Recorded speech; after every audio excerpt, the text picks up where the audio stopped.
وبنينا فوقكم سبعا شدادا وجعلنا سراجا وهاجا وأنزلنا من المعصرات ماء ثجاجا لنخرج به حبا ونباتا وجنات الفافا ان يوم الفصل كان ميقاتا۔ اللہ رب العالمین ارشاد فرماتے ہیں او لوگوں تم کدھر جا رہے ہو، ما غرک، تم کدھر جا رہے ہو انسان، تمہارا رب تو وہ ہے جس نے تمہارے لیے زمین کو تمہارے لیے بچھونا بنایا۔ الم نجعل الارض مہادا، ہم نے زمین کو تمہارے لیے قرارگاہ نہیں بنایا؟ کیا ہم نے اس زمین کو بیلنس کرنے کے لیے پہاڑوں کو نصب نہیں کیا؟ اور آسمان کو دیکھو، تمہارے سروں پر ہم نے 7 مضبوط آسمانوں کو مسلط کر دیا، بنا دیا۔ یہ ساری چیزیں انسان کے لیے ہے۔ اللہ رب العالمین نے آگے کہا کہ ارے آدم کو یاد کرو، جنت جیسی عظیم نعمت پا کر تنہا گھوم رہے تھے، بوریت محسوس کر رہے تھے، تنہائی محسوس کر رہے تھے۔ وَخَلَقْنَاكُمْ أَزْوَاجًا، ہم نے تمہیں جوڑا جوڑا بنایا، تمہاری بیوی لِتَسْكُنُوا عَلَيْهَا، تمہیں سکون حاصل ہو، تمہارے لیے بیویاں بنائی۔ اور اللہ رب العالمین کہتے ہیں وَأَنزَلْنَا مِنَ الْمُعْصِرَاتِ مَاءً ثَجَّاجًا، اللہ تعالیٰ کہتے ہیں کہ ہم نے آسمان سے موسلا دھار بارش برسائی تاکہ زمین سے اناج اور غلہ اگ سکے۔ اللہ رب العالمین نے تمام نعمتوں کا تذکرہ کر دیا، کون سی چیزیں جو تمہارے رب سے نہیں ملتی۔ پھر بھی انسان اپنے رب کی ساری نعمتوں کو فراموش کیے ہوئے جب کبھی مدد کی ضرورت پڑتی ہے یا علی کے نعرے لگاتا ہے، جب کبھی ضرورت کے لیے مدد کے لیے آواز لگاتا ہے تو یا غوث کے نعرے لگاتا ہے۔ ارے اللہ رب العالمین کے ساتھ شرک ہے یہ، ایسے نعرے جو اللہ رب العالمین کے علاوہ کسی اور کو للکارتے ہو کہ ہمیں عطا کر، یہ شرکیہ نعرے ہیں، یہ کفریہ نعرے ہیں، یہ کفرانہ جو ہے مزاج ہے، یہ مشرکانہ مزاج ہے۔ اللہ رب العالمین کہتا ہے کہ لوگوں تمہارا رب نہیں سنے گا تو تمہیں اور کون تمہاری حاجتوں کو پورا کرے گا؟ تم پکارو تو صحیح، اللہ رب العالمین کی رحمت وسیع ہے۔ اللہ رب العالمین کہتا ہے تم گناہگار ہو، تم ڈرتے ہو کہ تمہاری دعاؤں کو قبول نہیں کیا جائے گا۔ اللہ کہتا ہے لا تقنطوا من رحمت اللہ یا عبادی الذین صفوا علی انفسہم لا تقنطوا من رحمت اللہ، اے میرے وہ بندوں جنہوں نے گناہ کر کے اپنے نفسوں پر ظلم کیا ہے، اللہ رب العالمین کی رحمت سے مایوس نہ ہو، تمہیں اولاد چاہیے۔ اللہ تعالیٰ کہتا ہے کہ اللہ تعالیٰ کہتا ہے یحب لمن یشاء اناثا ویحب لمن یشاء الذکور، اللہ کہتا ہے کہ وہ اللہ ہی ہے جو انسانوں کو یا جو لوگوں کو اولاد دیتا ہے، اولاد میں لڑکیاں دیتا ہے، جسے چاہتا ہے لڑکے دیتا ہے، جسے چاہتا ہے دونوں ملا کر کے عطا کرتا ہے۔ اللہ جسے بانجھ کر دے اسے کوئی اولاد دے سکتا ہے؟ میرے بھائیوں، دنیا والوں نے اولاد دینے والا کسی اور کو سمجھا، روزی دینے والا کسی اور کو سمجھا۔ اجمیر کے بابا روزی دیتے ہیں، سیلانی کے بابا اولاد دیتے ہیں۔ ارے ہمارا سوال ہے کہ اگر یہ بابا اولاد دینے والے ہیں تو ان کی پیدائش سے پہلے لوگوں کو اولاد کون دیتا تھا؟ یہ مشکل کشائی کرنے والے ہیں، بتاؤ حضرت علی رضی اللہ تعالیٰ عنہ کو مشکل کشا کہنے والوں، حضرت علی رضی اللہ تعالیٰ عنہ کی پیدائش سے قبل لوگوں کی مشکل کشائی، لوگوں کی حاجت روائی، لوگوں کی پریشانیوں کو دور کرنے والا کون تھا؟ وہ اللہ رب العالمین تھا۔ تو محترم حضرات، اللہ رب العالمین کے ساتھ کیے ہوئے عہد و پیمان کو ہم نے بھلا دیا۔ دراصل بات یہ ہے کہ ہم نے دنیا کی ساری چیزوں کو پڑھا مگر اللہ رب العالمین کی قدرت اور طاقت کو نہیں پڑھا۔ اللہ رب العالمین کی طاقت اور قدرت سے ناواقفی نے ہم کو شرک تک لے جایا اور شرک تک پہنچا دیا۔ حاضرین کرام، اللہ رب العالمین کی قدرت اور اس کی طاقت کا صرف ایک منظر میں آپ کے سامنے رکھنا چاہتا ہوں۔ فرشتے ملائکہ جو انسانوں سے زیادہ اللہ رب العالمین کے فرما بردار، بلکہ یوں کہہ دیا اللہ رب العالمین نے لا یعصون اللہ ما امرهم ویفعلون ما یؤمرون، کہ جو فرشتوں کو اللہ حکم دیتا ہے فرشتے وہی کرتے ہیں، اس کے علاوہ کچھ بھی نہیں کرتے، اللہ کی معصیت اور نافرمانی نہیں کرتے۔ یہ فرشتے حضرت جبرائیل علیہ السلام۔ محترم حاضرین کرام، اللہ تعالیٰ کی تخلیق میں غور و فکر کرو، اللہ تعالیٰ کی تخلیق کائنات میں غور و فکر کرو تو اللہ تعالیٰ کی قدرت کا اندازہ ہوگا۔ اللہ تعالیٰ کہتے ہیں وفی انفسکم افلا تبصرون، تم اپنے اندر کیوں نہیں دیکھتے ہو کتنی نشانیاں رکھی ہے؟ تمہارا سانس کا باہر جانا اور اندر آنا یہ کیا کم نشانی ہے؟ اگر یہ نہ جائے اور رک جائے تم زندہ نہیں مردہ کہلاؤ گے۔ اور اس کو پہنچانے کے لیے ہسپتال میں لوگ پڑے ہوئے، ان سے پوچھو ایک دن کا خرچہ لوگ کتنے لیتے ہیں؟ جو طبیب ہوتے ہیں ایک دن کا خرچ تمہیں کتنا چارج کرتے ہیں؟ ارے وہ اللہ جب سے تم پیدا ہوئے ہو بغیر کوئی خرچے کے تمہاری سانسیں چلا رہا ہے، تمہاری زندگی چلا رہا ہے۔ وفی انفسکم افلا لا تبصرون، تم اپنے اندر غور کرو، بہت نشانیاں اللہ رب العالمین کی رکھی ہوئی ہے۔ اسی طرح اپنے سروں کے اوپر دیکھو آسمان، یہ آسمان اس کی مسافت اللہ رب العالمین نے کہا جن و انس سے، اے گروہ ہے جن و انس، اگر قدرت اور طاقت ہو تو اس سے آگے نکل کر کے دکھاؤ، لا تنفذون الا بسلطان، اللہ تعالیٰ کی قدرت کے سوا تم نکل نہیں کہ نہیں۔ اللہ رب العالمین نے یہ چیلنجز رکھے، یہ کائنات کا وجود، اللہ اکبر سبحان اللہ، یہ آسمانوں کی تخلیق، یہ سیاروں اور ستاروں کی تخلیق، یہ زمین اس جیسے ہزاروں کروڑ گنا بڑے سیارے ستارے اللہ رب العالمین نے پیدا کیے، اور وہاں مخلوق کا سلسلہ ختم نہیں ہوتا۔ فرشتے اللہ رب العالمین حضرت جبریل علیہ السلام کو کیسے تخلیق فرماتا ہے؟ حضرت جبرائیل علیہ السلام کے بارے میں پیارے نبی صلی اللہ علیہ وسلم نے ارشاد فرمایا، حضرت جبرائیل کے 600 پر ہے، 600 پر ہے، وَلَقَدْ رَآهُ فِي نَزْلَةٍ أُخْرَى، پیارے نبی صلی اللہ علیہ وسلم نے 2 مرتبہ حضرت جبرائیل علیہ السلام کو اپنی اصلی حالت میں دیکھا۔ جب ایک مرتبہ دیکھا تو آسمان میں سارا کا سارا جبرائیل ہی نظر آ رہے تھے، دوسرا آسمان کچھ بھی نظر نہیں آ رہا تھا۔ یہ حضرت جبرائیل علیہ السلام کی حیت، ان کی تخلیق اللہ رب العالمین نے ایسے کی۔ اس کے باوجود بھی حضرت جبرائیل علیہ السلام اللہ تعالیٰ سے کتنا ڈرتے ہیں۔ حضرت جبرائیل علیہ السلام کو جب اللہ رب العالمین کسی احکام کے نازل کرنے کے لیے پیار سے، محبت سے، شفقت سے کہتے ہیں یا جبرائیل، اے جبرائیل، تو معلوم ہے جبرائیل علیہ السلام کتنا ڈرتے ہیں۔ اللہ کے نبی صلی اللہ علیہ وسلم نے ارشاد فرمایا کہ جبرائیل کے 600 پر سکیڑ کر اللہ تعالیٰ کی ہیبت سے ایک چھوٹی سی ٹوکری کے برابر ہو جاتے ہیں۔ سبحان اللہ، اتنا ڈرتی ہے یہ مخلوق جو گناہ نہیں کرتی، اتنا ڈرتی ہے یہ مخلوق جو اللہ کی فرما برداری کرتی ہے۔ ہمیں کتنا ڈرنا چاہیے، اللہ کی ایک آواز جو پیار سے پکاری جا رہی ہے اس پر اتنا ڈرتی ہے۔ مسلمانوں، تمہارے ڈر نے، تمہارے خوف نے تمہیں اللہ رب العالمین سے دور کر دیا، تمہاری دنیا داری کی چاہت نے تمہیں مساجدوں سے دور کر دیا، ورنہ مؤذن ایک دن میں 5 مرتبہ آذان لگاتا ہے، آواز لگاتا ہے، وہ آذان اللہ کی جانب بلا رہی ہے، وہ آذان اللہ کی رحمت کی طرف بلا رہی ہے، وہ آذان ایسی ہے جس کے بارے میں اللہ نے موسیٰ سے کہا اننی انا اللہ لا الہ الا انا فاعبدنی واقم الصلاۃ لذکری، کہا اللہ رب العالمین نے جب سب سے پہلی ملاقات موسیٰ علیہ السلام سے کی، کہا ہے موسیٰ میں ہی رب ہوں، میں ہی رب یعنی اللہ ہوں، میرے ذکر کے لیے نماز پڑھا کرو۔ اس نماز سے آج مسلمان غافل، اس یاد سے مسلمان غافل۔ حضرت جبرائیل ایک آواز سے ڈر جائے، تم دن بھر میں 5 آوازوں سے بھی نہیں ڈرتے، 5 مرتبہ بلائے جانے پر بھی نہیں آتے ہو، تو تمہارا بلایا جانا اللہ رب العالمین کی جانب سے بند ہو چکا تھا۔ چند ہی ایام گزرے، ماہ رمضان جیسا مقدس مہینہ گزرا، ہماری مسجدوں پر تالے، کیا ہے یہ ہمارے کرتوت کا نتیجہ ہے۔ یہ کیا ہے؟ ہم مساجدوں پر تالے، یہ مسجد حرام پر پابندیاں، عمروں اور حج پر پابندیاں، یہ مسلمانوں کے کرتوت ہے، یہ مسلمانوں کے اعمال بد کا نتیجہ ہے کہ اللہ رب العالمین نے اپنے گھروں میں عبادت سے محروم ہمیں کر دیا ہے، اپنے گھروں میں عبادت سے محروم کر دیا۔ کیا ان ایام میں اللہ کی عبادت رکی رہی؟ کیا ان ایام میں اللہ کی حمد و ثنا رکی رہی؟ ارے نہیں، پیارے نبی صلی اللہ علیہ وسلم نے تو ارشاد فرمایا تھا، جب آپ معراج کے موقع پر پہنچے بیت المعمور پر، آپ نے دیکھا کہ 70,000 فرشتے بیک وقت بیت المعمور کے اندر عبادت کر رہے ہیں۔ پیارے نبی نے بیان کیا کہ جب 70,000 فرشتے ایک مرتبہ ایک وقت داخل ہوتے ہیں، قیامت تک ان کا دوبارہ نمبر نہیں آتا۔ آپ تو 2 مرتبہ عمرہ بھی کر لیتے ہو، حج بھی کر لیتے ہو، مگر وہ فرشتے ایک مرتبہ کر لے بیت المعمور کے اندر عبادت، قیامت تک دوبارہ ان کا نمبر نہیں آتا۔ بتاؤ کتنی مخلوقات اللہ رب العالمین کی ہے جو اس کی حمد و ثنا کر رہی ہے۔ محرومی تو انسانوں کی ہو چکی ہے، محرومی تو ہماری ہو چکی ہے، مسجدیں پر تالے تو ہمارے لگ چکے ہیں۔ حاضرین کرام، اللہ رب العالمین سے ڈرو۔ جب کبھی وبائیں آتی ہے رجوع اللہ کے لیے آتی ہے، نہ کہ اللہ کی مساجدوں سے دور کرنے کے لیے آتی ہے۔ جب کبھی اللہ کا عذاب یہ وبائی امراض بن کر کے نازل ہوتا ہے، اللہ تعالیٰ کے قریب کرنے کے لیے وبائیں آتی ہے، زلزلہ ہو، سونامی ہو یا لہر ہو، یہ ساری چیزیں اللہ کے بڑے عذاب سے پہلے چھوٹے متنبع کرنے کے لیے آتی ہے۔ قیامت کے بڑے زلزلے سے پہلے اللہ چھوٹے زلزلوں کو نافذ کر کے انسانیت کو، مسلمانوں کو یہ پیغام دیتا ہے کہ یہ جو ایک لمحے کے لیے جس نے زمین کو ہلایا ہے، اس بات پر قادر ہے کہ ہمیشہ کے لیے زمین کو تہس نہس کر دے۔ یہ جو اللہ جس نے تھوڑی دیر کے لیے سورج کو مسخ کر دیا، یعنی سورج گرہن کے ذریعے، چاند گرہن کے ذریعے، ایک دن ایسا آئے گا کہ رب کائنات ہمیشہ کے لیے سورج اور چاند کو بے نور کر دے گا۔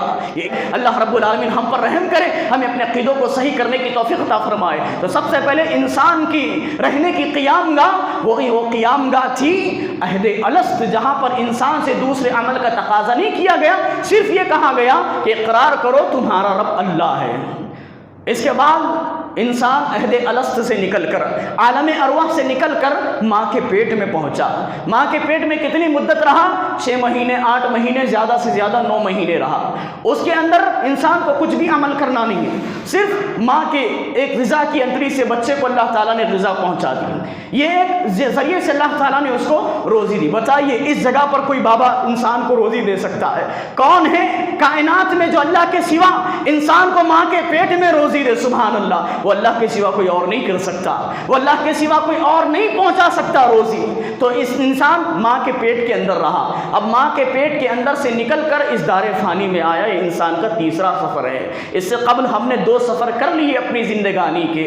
عہد الست میں کتنا عرصہ رہے نہیں بتایا اللہ تعالیٰ نے۔ ماں کے پیٹ میں یہ مدتیں مختلفی مدتیں ہیں، کوئی 8 مہینے میں جنم لیتا ہے، کوئی 9 مہینے میں جنم لیتا ہے۔ اب ماں کے پیٹ سے نکل کر اس دار فانی میں آیا۔ اس دنیا میں اللہ نے کیوں بھیجا؟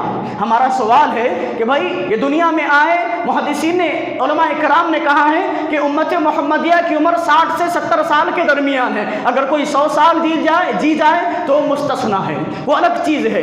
کوئی ایسے جو ہے 60 اور 70 سال کے بیچ میں امت محمد کے اللہ تعالیٰ نے عمر رکھی ہے۔ 60 اور 70 سال کے لیے ہم اس کائنات میں آئے، کیوں بھیجا اللہ تعالیٰ نے؟ سوال پیدا ہو سکتا ہے باغیوں کا، سوال پیدا ہوتا ہے اللہ کے نافرمانوں کا، ارے بھائی حلت اور حرمت کی پابندی اللہ نے لگا دی، جائز اور ناجائز کی تمیز کو کہہ دیا، حلال اور حرام کی تمیز لگا دی، پھر دنیا میں بھیجا کیوں؟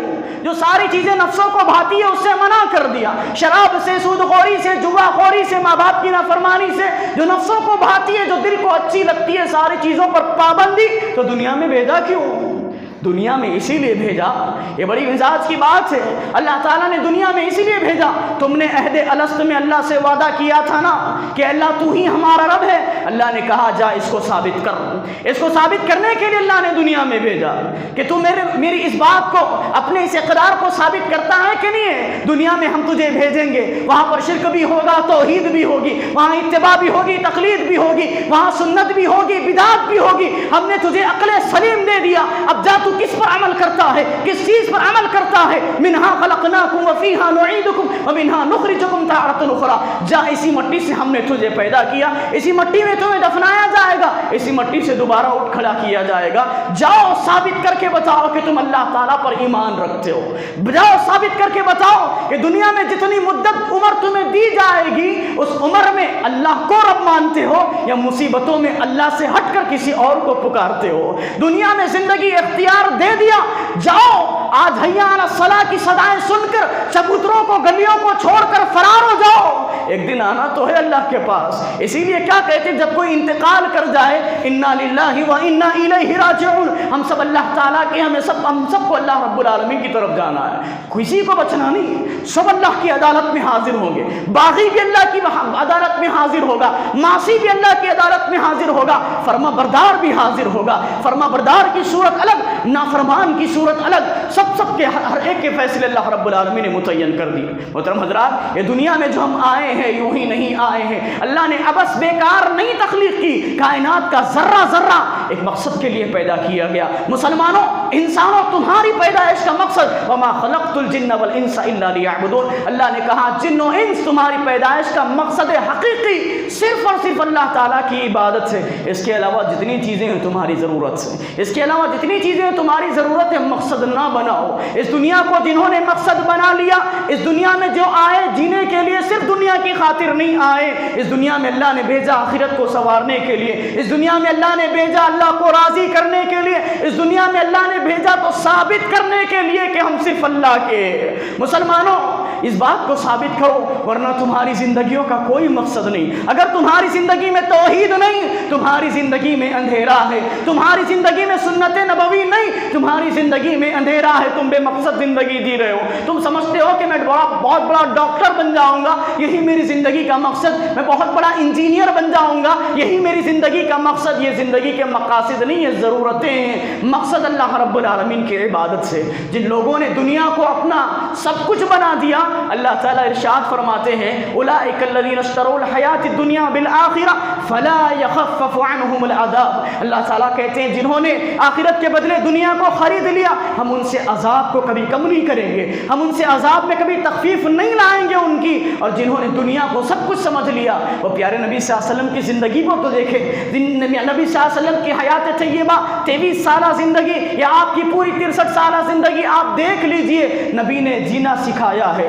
انسان کو جینا سکھایا ہے کہ جیا کیسے جاتا ہے۔ اللہ کی خاطر دنیا میں کیا کیا کھونا، یہ اللہ کے کھونے سے بڑھ کر ہے، یہ اللہ کے نبی صلی اللہ علیہ وسلم نے بیان فرمایا ہے۔ اپنی حیات طیبہ سے امت مسلمہ کو پیارے نبی صلی اللہ علیہ وسلم نے یہ درس دیا کہ لوگوں یہ دنیا ہمیشگی کا سامان نہیں، یہ دنیا ہمیشہ رہنے والی جگہ نہیں، یہ دنیا کیسی ہے نبی صلی اللہ علیہ وسلم کے گھر سے ہمیں معلوم ہوتا ہے۔ ابن عمر رضی اللہ تعالیٰ پیارے نبی صلی اللہ علیہ وسلم کے گھر پہنچے، معلوم ہوتا ہے کہ دنیا کیا ہے۔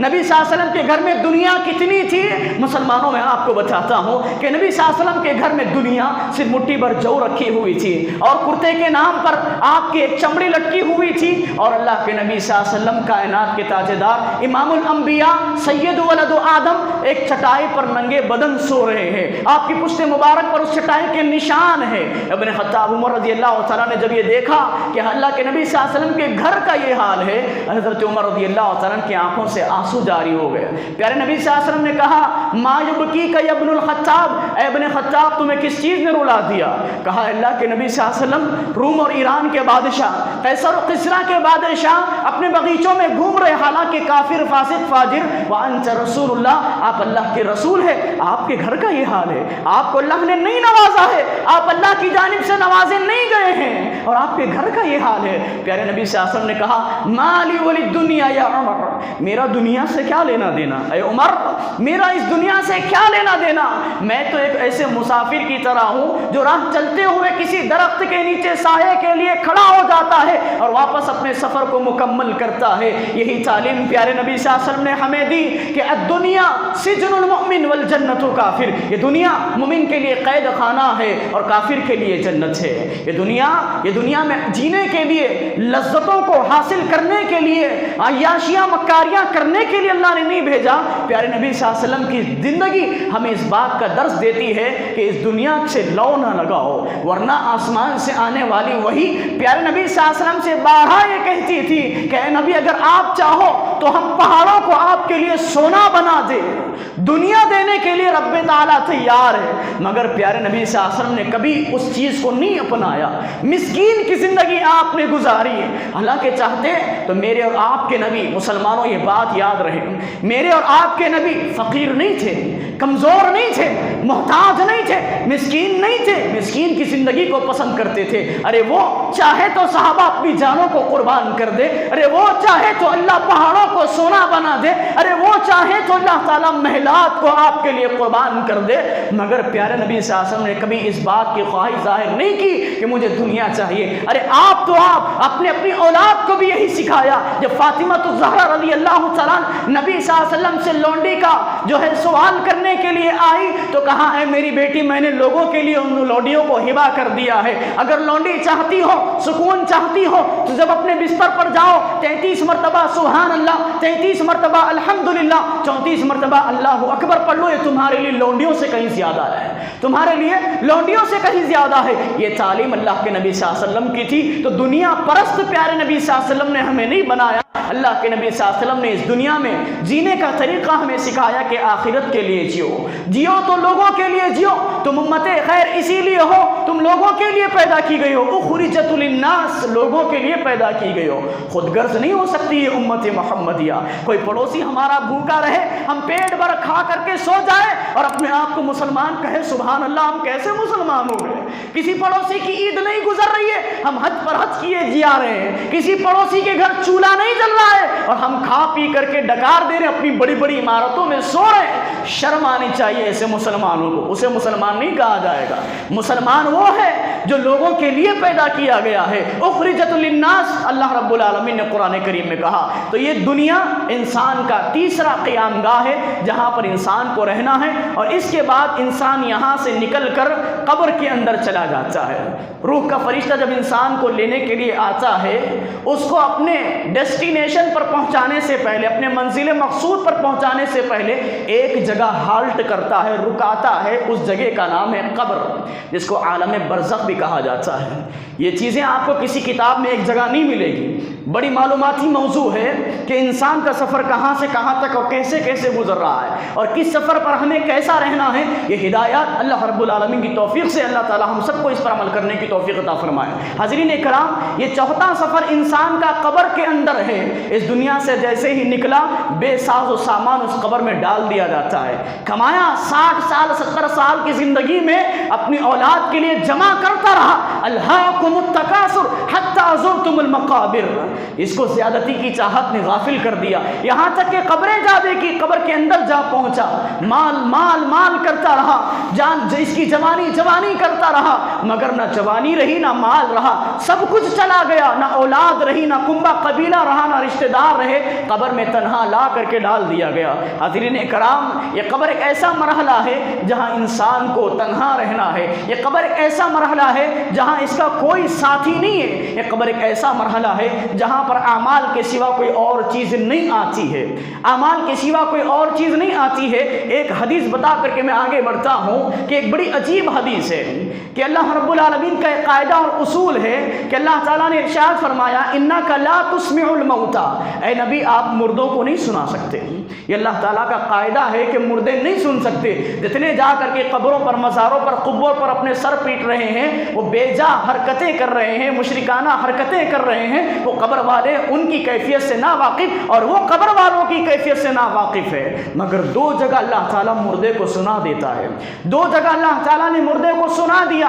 پہلی وہ جگہ جنگ بدر کے موقع پر اللہ کے نبی صلی اللہ علیہ وسلم نے کفار مکہ کو کنویں میں ڈالا، ڈالنے کے بعد ایک ایک سے مخاطب ہو کر کے کہا، اے ابو جہل، یا کفار کی لاشوں سے مخاطب ہو کر کے کہا کہ تمہارے رب نے جو تم سے وعدہ کیا کیا پورا کیا؟ میرے رب نے جو مجھ سے وعدہ کیا پورا کیا، اور بدر میں مجھے فتح عطا کی۔ صحابہ کرام نے پوچھا، اللہ کے نبی وہ مردے سن رہے ہیں؟ اللہ کے نبی صلی اللہ علیہ وسلم نے کہا کہ اے میرے صحابہ تم سے بہتر سن رہے ہیں۔ تو ایک وہ موقع تھا جب اللہ رب العالمین نے مردوں کو سنا دیا، اور دوسرا موقع اللہ کے نبی صلی اللہ علیہ وسلم ارشاد فرماتے ہیں کہ جب کبھی کوئی مسلمان اپنی قبر کو اپنے میت کو دفن کرتا ہے قبر میں، اور جب دفن کر کے مٹی برابر کر کے اپنے گھروں کو نکلتے ہیں واپس، تو جو مردہ ان کے جانے کی قدموں کی آہٹ کو سنتا ہے، ان کے جانے کی قدموں کی آہٹ کو اللہ تعالیٰ انہیں سنا دیتا ہے۔ یہ آہٹ کیوں سنائی جا رہی ہے؟ یہ قبر کے اندر سے یہ باہر والوں کی آہٹ کیوں سنائی جا رہی ہے جو اسے سپرد خاک کر کے جا رہے ہیں؟ غور تو کرو مسلمانوں، اللہ چاہتا تو گھر میں عورتوں کا رونا سنا دیتا، اپنی اولاد کا رونا سنا دیتا، مگر اللہ تعالیٰ نے ان کے جانے کی آہٹ کو سنایا۔ یہ اس بات پر دلالت کرتی ہے کہ انسان کو اللہ تعالیٰ نے قبر میں ڈالتے ہی ایک پھٹکار دی کہ دیکھ، جس کے لیے آخرت کو خراب کیا وہ جا رہے ہیں، جن اولاد کے پیچھے تو نے حلال اور حرام کی تمیز نہیں کی تجھے سپرد خاک کر کے جا رہے ہیں، جن خاندان والوں کے لیے تو نے حق کو نہیں اپنایا، تو نے حق کو جانتے ہوئے اس کی پیروی نہیں کی، وہ خاندان والے تجھے چھوڑ کر کے جا رہے ہیں۔ کچھ بھی ساتھ آنے والا نہیں میت کے، صرف وہ کفن کا کپڑا لے جاتا ہے اور اپنے اچھے اور برے اعمال لے جاتا ہے۔ تو قبر انسان کا یہ چوتھا سفر ہے جو اس کے اندر جاتا ہے۔ اس کے بعد قبر سے نکل کر کے مدت معلوم نہیں ہے، پیارے نبی صلی اللہ علیہ وسلم نے اپنے حیات طیبہ میں بیان فرمایا تھا، انا وساعتک ہاتین، میں اور قیامت اس طرح پیدا کیے گئے ہیں جیسے میرے بعد دوسری کوئی چیز نہیں، قیامت آنے والی ہے، مگر ابھی تک وہ زمین کے اندر پڑے ہوئے قیامت کے منتظر ہے۔ وہ زمین کے اندر پڑے ہوئے لوگ قیامت کے منتظر ہے کہ کب قیامت آئے گی، اپنی قیام گاہوں سے نکلیں گے، ہم اس عذاب سے چھٹکارا پائیں گے۔ مگر جب قیامت کا دن آئے گا، جب قیامت کا دن آئے گا، وَنُفِخَ فِي الصُّورِ فَصَعِقَ مَن فِي السَّمَاوَاتِ وَالْأَرْضِ، جب اللہ کے حکم سے فرشتے وہ سور اسرافیل، جب اسرافیل علیہ السلام اپنی سور میں پھونک ماریں گے، ساری کی ساری دنیا اپنی اپنی جگہوں سے نکل کر میدان حشر کی طرف جائے گی. قبر سے لوگ اٹھیں گے, کوئی الگ الگ حالت, سب اپنی اپنی الگ الگ حالتوں میں اٹھے گا. سود خور کو اللہ رب العالمین ایسے اٹھائے گا یتخبطہ الشیطان من المس, جیسے کسی پاگل نے, مجنون نے چو کر کے اسے دیوانہ کر دیا گیا ہو. کیوں؟ کیونکہ دنیا میں جب تک تھا دھن کی دھن میں باولا ہو رہا تھا, اللہ رب العالمین نے قبر سے جب اٹھایا تو دیوانہ کر کے اٹھایا. پیسوں کے پیچھے پاگل تھا, پیسوں کے پیچھے نمازوں کو چھوڑا, کاروبار کے پیچھے جمعہ کا وقت چھوڑا. مسلمانوں کو شرم آنی چاہیے. یہودیانہ طریقے, غیر قوموں کے طریقے, غیر قوموں کی روش مسلمانوں کے اندر پیدا ہو چکی ہے. وہ ہفتے والی قوم جنہوں نے ہیلے حوالوں کے ذریعے سے اللہ تعالیٰ کے حکم کی نافرمانی کی, اللہ تعالیٰ انہوں نے ہفتے کے دن مچھلیاں پکڑنے سے منع کیا, وہ ہیلوں کے ذریعے مچھلیوں کو پکڑا کرتے تھے. مسلمان اس کے بالکل اسی طرح عمل کرتے ہوئے جمعہ کے دن اللہ تعالیٰ نے حکم دیا اذا نودی للصلاۃ من یوم الجمعۃ فسعوا الی ذکر اللہ وذروا البیع. اللہ تعالیٰ نے کہا کہ مومنوں, جب جمعہ کے دن اذان دی جائے اپنی خرید و فروخت کو ترک کر دو, یعنی بند کر دو. دکانیں بیچنا اور خریدنا دونوں بند ہو جائے. اور مسلمان اپنی دکان پر بڑے بھائی کو بٹھا کر, چھوٹا بھائی نماز کے لیے آتا ہے, پھر چھوٹا بھائی جاتا ہے, بڑا بھائی نماز کو آتا ہے. اس وقت جس وقت اللہ نے کاروبار کرنے سے منع کیا, حرام قرار دیا گیا, اس وقت کاروبار کر کے مسلمان سمجھتا ہے کہ اس کے کاروبار میں برکت آئے گی. اس کے کاروبار میں برکت نہیں ہو سکتی. دوسری جگہ پیسہ چلا جائے گا, اسے معلوم بھی نہیں ہوگا, اس کا نقصان ہوگا, اسے معلوم بھی نہیں ہوگا. لہٰذا نمازوں کے وقت کاروبار کرنے والوں, یہ وقت اللہ کی طرف جھکنے کا وقت ہے تو اللہ روزی دے گا. اس کے بعد اللہ نے کیا کہا, فَإِذَا قُضِيَتِ الصَّلَاةُ فَانتَشِرُوا فِي الْأَرْضِ وَابْتَغُوا مِن فَضْلِ اللَّهِ. اللہ نے کہا کہ جب نماز ہو جائے زمین پر اللہ تعالیٰ کی روزی کو تلاش کرو, تب ملے گی روزی, تب برکت آئے گی روزی میں, تب روزگار بڑھے گا, تب جا کر کے 1 سے 2 ہوگی دکان, تب جا کر کے 1 سے 2 ہوگے گھر, تب جا کر 1 سے 2 ہوگے تمہارے فلیٹ, تب تک نہیں ہو سکتے. اللہ تعالیٰ نے جس وقت کاروبار کرنے کا حکم دیا اس وقت کاروبار کرو. دل سے کاروبار یا پھر انسان من چاہا نہیں کر سکتا, مسلمان تو نہیں کر سکتا. مسلمان من چاہی زندگی نہیں گزار سکتا, اس کا نام ہی مسلم ہے. عرب اس اونٹنی کو مسلم کہتے ہیں جس کے نکیل کی رسی کا ایک سرا اس کے مالک کے ہاتھ میں ہو.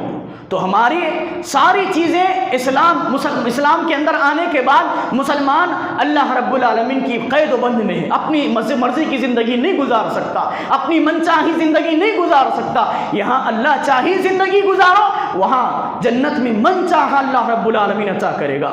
تو انسان قبروں سے نکل رہا ہے, قبروں سے الگ الگ کیفیتوں میں انسان کو اللہ تعالیٰ اٹھا رہا ہے. سب کے سب زندہ ہوں گے. جو پانی میں ڈوب کر کے مرے اللہ انہیں پانیوں سے نکالے گا. جو جانوروں نے جنہیں کھا لیا اللہ ان کے پیٹ سے انہیں پیدا کرے گا. جو جل کر کے مر گیا اللہ انہیں ان کی راخوں کو جمع کر کے اللہ تعالیٰ انہیں اٹھائے گا. جنہوں نے جلا کر راکھ کر کے بہا دیا اللہ ان کی راخوں کو جمع کرے. اللہ قادر ہے اس بات پر. ارے جس نے پہلے بار پیدا کیا, اثر نو جس نے پیدا کیا, اسے بعد میں پیدا کرنے پر تم قادر نہیں سمجھتے ہو. تو پھر ڈرو اللہ رب العالمین سے. یہ عقیدہ مسلمانوں کا ہے کہ ہم نے جو اعمال کیے کرامن کاتبین لکھ رہے ہیں, تو پھر ڈرتے کیوں نہیں ہو اللہ رب العالمین سے؟ تمہارا یہ عقیدہ ہے کرامن کاتبین یعلمون ما تفعلون. اللہ نے 2 فرشتے مقرر کیے ہماری ہر چیز کو لکھ رہے ہیں. کیا کیا لکھ رہے ہیں؟ ما یلفظ من قول الا لدیہ رقیب عتید. زبان سے لفظ نہیں نکالتے ہو وہ بھی لکھ رہے ہیں, زبان سے ایک لفظ بھی نہیں نکال رہے ہو وہ تک لکھ رہے ہیں. جب اس بات کا عقیدہ رکھتے ہو تو ڈرتے کیوں نہیں اللہ رب العالمین سے؟ کاروبار میں جھوٹ بولنے سے ڈرتے کیوں نہیں ہو؟ لوگوں کو دھوکہ دینے سے ڈرتے کیوں نہیں ہو؟ مسلمانوں تمہارا شیوا یہ ہونا چاہیے کہ ہم مسلمان ہیں, ہماری ذات سے کسی کو نقصان نہیں پہنچ سکتا. کیوں؟ یہ ہمارے نبی کی تعلیم ہے. تم اگر عمل کرو گے دھوکہ دہی پر تمہارے نبی بدنام ہوں گے. اگر تم عمل کرو گے جھوٹ پر تمہارا اسلام بدنام ہوگا.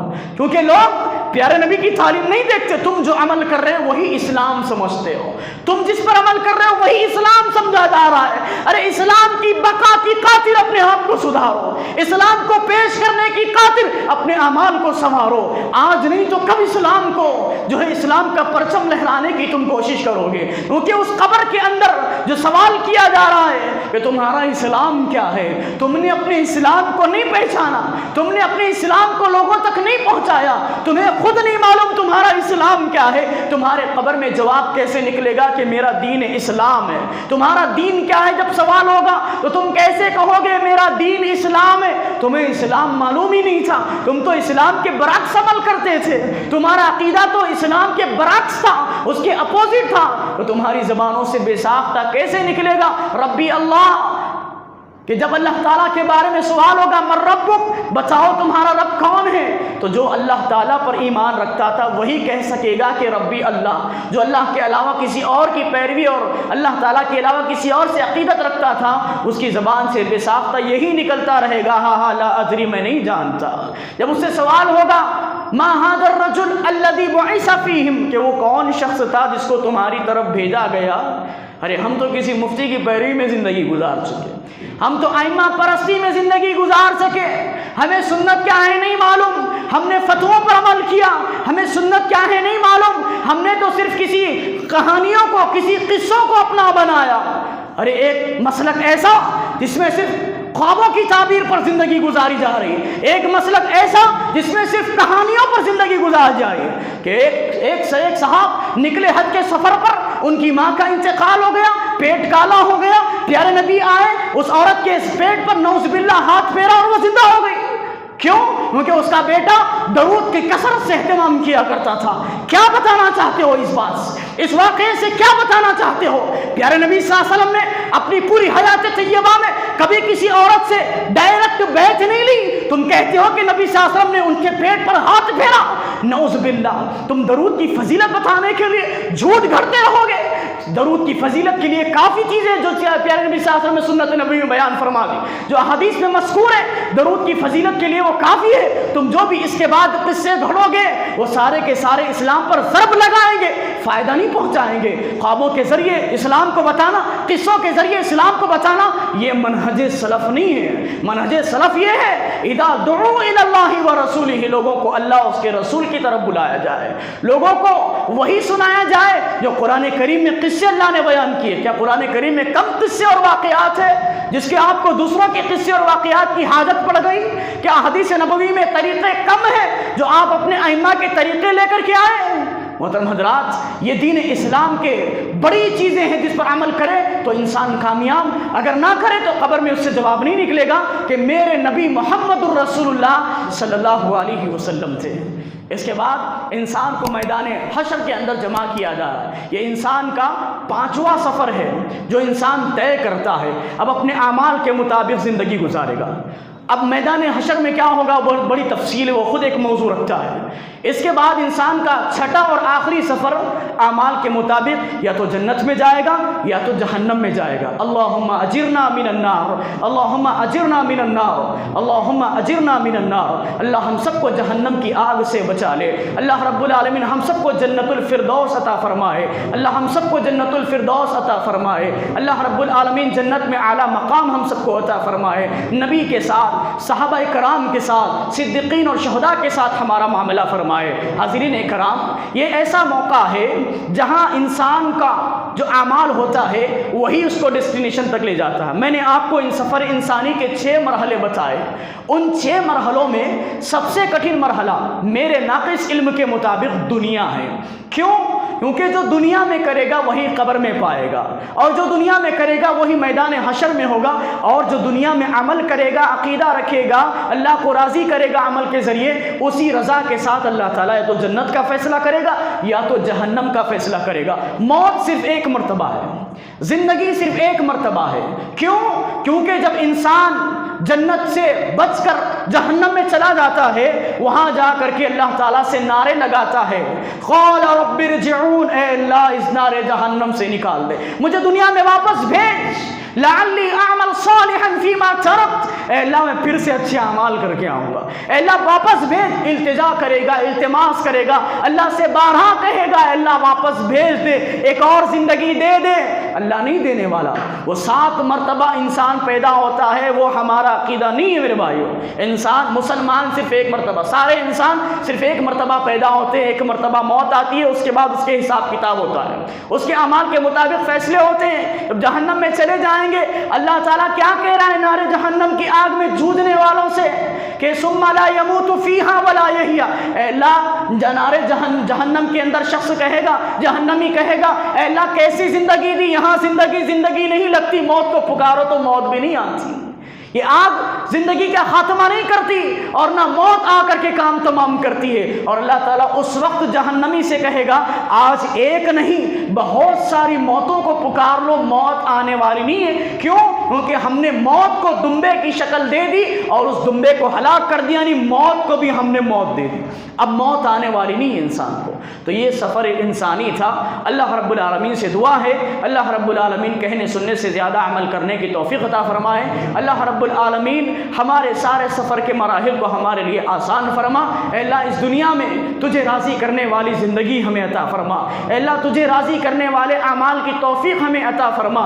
اے اللہ قبر پر ہمارا ثابت قدمی عطا فرما۔ اے اللہ جب ہماری روحیں نکلے ہمارے ساتھ آسانی کا مرحلہ فرما۔ اے اللہ جب موت کے فرشتے ہمارے گھر آئے یا ہمارے پاس آئے، اے اللہ ہمارے ساتھ آسانی کا معاملہ فرما۔ اے اللہ ہمیں ثابت قدم والی زندگی اور موت عطا فرما۔ جب ہماری موت ہو، ہماری روحیں پرواز ہو رہی ہو، ہماری زبانوں سے اشہد ان لا الہ کا کلمہ جاری فرما دے۔ اے اللہ جب قبر میں جائیں تو ہمارے سوالات پر ہمیں آسانی عطا فرما۔ اے اللہ میدان محشر میں پیارے نبی صلی اللہ علیہ وسلم کا ساتھ ہمیں عطا فرما، حوض کوثر کا پانی عطا فرما۔ اے اللہ تیرے عرش کا سایہ عطا فرما۔ اے اللہ تو اپنے فضل سے ہم سب کو جنت الفردوس میں بھی اسی طرح جمع فرما۔ آمین تقبل یا رب العالمین، وآخر دعوانا الحمدللہ رب العالمین۔